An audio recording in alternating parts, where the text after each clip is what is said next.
Book of Fragapatti, Chapter 38. When Echad had discovered the history of these hells, he searched and found the king's spirit, and also the counselors. But, alas, they knew nothing, being in chaos, or more like one in a troublesome nightmare, from which there is no awakening. 2. But each had appointed physicians and nurses for them, and it was 3 days before they began to awake. But yet at the time of Fragapatti's visit, they were not sufficiently restored to know who they were, or if knowing one moment, would forget in the next moment. Yet it was not many days after the deliverance of the hells that Echad had the inhabitants removed to Hiram and the colonies thereof. 3. Echad, having been informed by heralds that Fragapatti was coming, sent word to his lords and to his generals and captains and superintendents of schools and of factories and of hospitals to come to Hiram and enjoy 3 days' recreation, bringing as many atmosphereans as they could with them. 4. So Fragapatti came, and the host of Echad, and there was great rejoicing for the space of 3 days, during which time Fragapatti visited all the places and labors of Echad, having records made thereof, to take with him to Etheria at the end of dawn. Now, at the end of the 3 days' recreation, the trumpet in the east called the council to labor and the host to order. Fragapatti sat in the midst of the throne, Echad next to them, and then Hoab, and Yetonte, and then Thule and Aspasia and Gethia, and others of lesser rank. 5. A light immediately gathered above the throne, but this time deep scarlet with white border. Fragapatti said, Thy voice, O Jehovah, be upon these people. Whereupon the Essenars chanted a hymn, and after that the voice of Jehovah spake out of the light, saying, 6. Whomsoever raiseth up my children, do I raise up with mine own hand. To whomsoever uttereth my words in wisdom and truth, do I speak from my judgment seat. Because ye have come down from your exalted kingdoms in the upper heavens, and raised up the Drujas of these heavens, so come I from my all highest holy place to raise you up. As ye have prepared to found my word with mortals, so prepare I here in Hiram a heavenly place of delight. 7. Was I not with the Ihans since the creation of man on the earth? And wherein they have been faithful unto me, have I come in a great security. Now, behold, the earth rose up against my chosen, and sought to destroy them, but they failed utterly. And when they cast my faithful servant into the lion's den, yet would he not violate his oath, even though he suffered death. And I stretched forth my hand and took his hat, red with blood, out of the lion's den. And I gave power unto that hat. And into the far-off country of Japheth will I take the title of King of the Sun, and bestow it upon Yasain, and neither Arabian nor Parsi shall endure in holiness. 8. Behold, I give you a new sign, in addition to the triangle, and it shall be the sign of Hiram, a scarlet hat, from this time forth, signifying faith even unto death. 9. The voice ceased, and Fragapatti turned to the red light, and stretched forth his hand, and took thereof, saying, Of thy scarlet, O Jehovah, give unto thy servant a Hiram, as an emblem of this heaven. And he fashioned it into a hat without a brim, and laid it on the throne. Presently a swift messenger from without desired admittance before Fragapatti, and he was permitted to come. He said, 10. Greeting to thee, O Fragapatti, son of Jehovah. And by the love of Eok, god of Shai, in Ood, grade 6, am I sent before thee in Jehovah's name. Behold, one Habakkuk is without, who was aware of Hiram. 11. Fragapatti said, Admit him, and bid him approach the throne of God. The swift messenger retired, and presently returned, bringing in Habakkuk, faithful unto death. And he went up to the throne, and Fragapatti took the scarlet hat, saying, Second only to Jehovah's crown, with Hiram cover I thy head in the name of the Creator. And he placed it on Habakkuk's head, and the light of it was so great that hardly any but Etherians could look upon it. 12. Then Habakkuk said, By this thy power, O Jehovah, will I go now and deliver unto everlasting light the king's soul of him who slew me, and I will restore the council also, for they will remember the scarlet hat, and it will be as an anchorage for their crazed minds to rest upon. So Habakkuk saluted on the sign of the triangle and departed. 13. And now was come the time of departure for Fragapatti and his host. So he instructed Gethia, and bade him travel with him. Then Fragapatti instructed the council, which was after the manner of his instruction to the preceding councils. And then he descended to the foot of the throne, and the marshals caused the people to march before him. And Fragapatti created flowers and drapery and ornaments, and gave to every one something as they passed, though there were more than 100,000,000 souls. 14.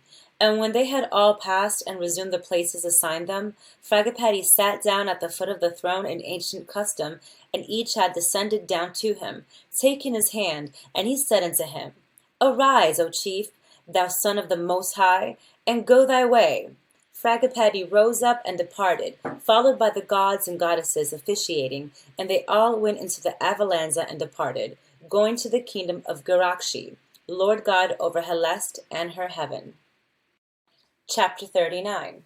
When Garakshi arrived at his division of the earth and heaven, the voice of Jehovah came to him, saying, My Lord and God, hear thou the voice of thy father. In thy division I have no Ihans left upon the earth, and the place is like a field without seed. The Ihwans have degenerated also, by marrying with the Druks, and thou art come to this, my farm, when it is grown up full of weeds and thistles. 2. Look about thy division, and thou shalt find no Lewis, nor Ashars, or any avail to righteousness. Consider then what shall be done, that both mortals and spirits may be made to know me and my kingdoms. 3. Garakshi found the mortals of Helest to be barbarians, many of them naked or at best clothed with the skins of animals to keep them warm in winter. Some of them burrowed in the ground, and some lived in houses made of bark and leaves and grass, and their food was mostly of fish and flesh. Their cities were numerous, but small, and every city spake a different language. 4. Their weapons of war were clubs and spears and bows and arrows, and they had neither iron nor copper and used stone for cutting. 5. Garakshi said, What incentive can I give such a people that will raise them up? 6. Garakshi then surveyed his heavens, but alas, there were no kingdoms, no organizations, no societies. As mortals lived and died, so continued their spirits around about in the same places, procuring subsistence in the same way, but spiritually, and often taking part in mortal wars and hunting, seeing and hearing through their mortal kin's eyes and ears. 7. Garakshi said, What incentive can I give such angels that will raise them up? 8. If I tell the mortals to till the soil and make clothes of flax and wool, my words will be interpreted as folly or as implying hardships. If I tell the angels there are higher heavens more beautiful, my words will be disbelieved. If I tell them that all growth dependeth upon exercise and labor, they will decline to grow. Have I not seen rich men and rich women in other countries whom I told that, in order to rise, they must learn to labor? But they heeded me not. 9. Jehovah said to Garakshi, Thou hast more than 1,000,000,000 drujas in thy department. The mountains and valleys and forests are filled with them, roving about. As thou would entrap birds by rich bait, so shalt thou gather together all thou can of these drujas. But as to mortals, thou shalt call famines into certain places, and thus drive them to observe the unseen cause of things. 10. Garakshi called together his host, millions and millions. He said unto them, Form me in sacred circles hundreds of thousands, and go to the places I will point out, and invoke the higher heavens in Jehovah's name. Cast ye a famine here, and a blight in the animals of the forest. Into the water cast ye embryo, that the fish may die. Make mortals stop and consider. 11. Let the Ashars go, then, and find the most prophetic amongst mortals, and make them prophesy, considering the famines and the blight. Make ye their prophets objects of worship, then I can rule the inhabitants of the earth through the prophets. 12. Concerning the angels, Garakshi said, 5 heavenly places will I build for the Drujas. One shall be called Monk, one Acha, one Troy, one Bayom, and one Helen. 5 lords shall be my lords to rule in my heavenly divisions: Chiliop, lord of Monk; Idius, lord of Acha; Phoebe, lordess of Troy; Larii, lordess of Bayonne; and Koye, lord of Helen. These shall be heavenly places in the mountains, pure and delightful. 13. And ye shall make them places of feasting and sporting for 1 whole year. Nothing that can be done to make them attractive for Judas shall be left undone. 14. Into 5 divisions, 500,000 each, shall my host be selected and apportioned, whose mission shall be to go around about throughout Helest, bringing in Judas to my 5 heavenly places. 15. As for myself, I will build a plateau in these mountains, the Aguadica, with a council of 500,000. Let my lord stand aside, and I will apportion to each of them their attendants. By the starlights that fall upon them shall they be known and come forth. 16. The Lord stood aside in different places. Garakshi then cast stars until the 3 millions were selected. After that, Garakshi proceeded according to the voice of Jehovah, and he conducted his host to the places the Father commanded. 17. After they were all placed, Garakshi chose his own council and built a plateau and a throne to Jehovah on Mount Aguadica. And when he considered the wisdom of the manner Jehovah had directed him to thus lay a foundation for so great a work, he soliloquized, saying, O Jehovah, will these Drujas ever understand the manner of thine armies? Will these mortals ever understand the proceeding of thy lords and gods? 18. For 1 year the host entertained and fed and clothed the Drujas sumptuously, and they won them away from the earth, won them to the kingdoms prepared for them. And then Garakshi commanded the founding of schools, factories, and hospitals in heaven, and he appointed Ashars and Asaphs and began the resurrection through his lords. And by the 4th year he had colonized in his heaven nearly all the Drujas, giving them sufficient recreation to restrain them from returning to the earth. 19. For a long time prior to Fragapatti's coming, he had it proclaimed, giving invitations to them to be present. This he communicated to Fragapatti through messengers. So Fragapatti, knowing the grade of the place, determined to come in gaudy colors, and with sufficient music, very loud, and for the manifestation of power. 20. To match which, Garakshi had his people attire themselves in the greatest gaudy colors, for in such manner do the unlearned judge of the glory and possibilities of the high heaven. 21. So it came to pass, Fragapatti's avalanche descended from above like a sea of fire, but decorated thousands of ways with banners, flags, curtains, and such other ornaments as would convey the idea of greatness to the minds of the Essenes. On the other hand, Garakshi had decorated his place and kingdom and throne, Aguadica, in the most extravagant splendor, and he and his lords and his captains and generals and his holy council were arrayed majestically. 22. In addition to these things, Garakshi had provided a feast, which was to succeed the ceremonies, and after the feast there were to be divers entertainments. But of these matters, who knoweth the thought of Jehovah? How hath he not provided ingenuities to bring the dark soul to understanding? 23. Garakshi said, to teach mortal teachers how to teach the barbarian, O Jehovah, to teach cold awe, to impart warm mirth, O Jehovah. Shall they build a prison and decorate the convict in fine clothes and bid him to take his ease, beholding the virtuous working for him, O Jehovah? Will they ever learn thy power in resurrection, O Jehovah?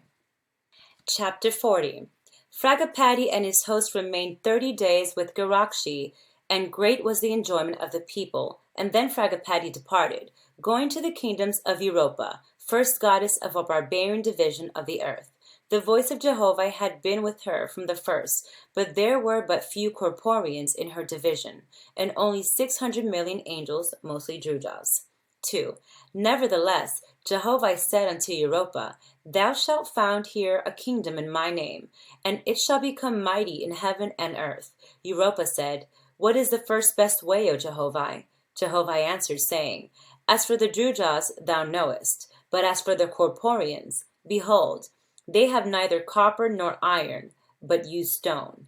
Send therefore of thy host of Ashars 500 who are well skilled in the art of inspiring mortals, to Arabinia, and thou shalt cause 50 men to migrate into thy lands, and the 50 men shall be such as are skilled in mining and working copper and iron. 3. And thy Ashers shall inspire them to go to the mountains and find the ore, and then to work the same, to make tools of, and to make implements for hunting and fishing. 4. So Europa sent angels to Arabinia, and they inspired 50 men to go to Europa, and find copper and iron, and work it. And in the space of 4 years, behold, there had gone out of Arabinia not less than 20,000 men. And the Ashars inspired them to marry with the Druks and half-breed Ihwans. And in this way a new people of higher light was born into Europa's division. 5. In Sigil, Europa built her heavenly kingdom and founded the city of Oich. 500,000 angels were her holy council, and 50,000 captains, and of Ashars 2,000,000, partly Etherians and partly Atmospherians. 6. Her heavenly kingdom was of the kind and manner of Garakshi's, and her administration in the same way. And in 4 years she had rescued nearly all the Jujas in these regions of Atmospheria. For when Fragapatti came to see her, she provided entertainments after the same manner as did Garakshi, having all her hosts present. 7. After this Fragapatti visited Kawania and his heavenly kingdoms, and also his earth divisions. Next Fragapatti visited Mwingmi and his heavenly kingdoms and earth's divisions. Next he visited Altata and his places, and then Sufwa. 8. With all these lords and gods, Fragapatti spent many days, examining and recording all the labor done, and he spake before them all, so that his voice was heard by nearly all the people in the lower heavens, and so great was the work accomplished by Fragapatti with any one of these lords or gods, there were a history thereof written into would require the whole lifetime of a man to read it. Nor is it possible with earth words to describe the beauty and glory of a single one of these recreations and his travels.